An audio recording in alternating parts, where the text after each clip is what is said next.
The rotary polisher is a powerful tool that operates with a single action movement spinning on a central axis. Known for its speed, it's one of the most powerful tools for defect removal. The rotary's precision is especially beneficial for edge work, complex curves, and achieving smooth finishes. However, its aggressive movement can also increase the risk of paint damage, like strike-through, and make it more challenging to avoid swirl marks. It requires a high level of skill to control, and improper use can lead to issues like paint swelling and defects returning once the surface cools.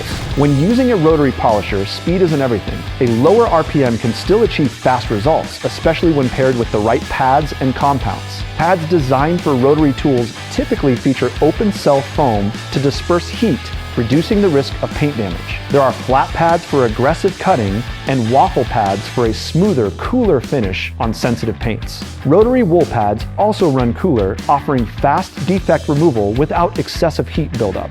Frictional heat is an important factor to consider. As the pad spins, friction creates heat, which can damage the paint if not managed properly. By using the right technique and tools, you can minimize heat and ensure excellent results. Ultimately, while rotary polishers are powerful and efficient, they require the right approach and skill to achieve professional results safely.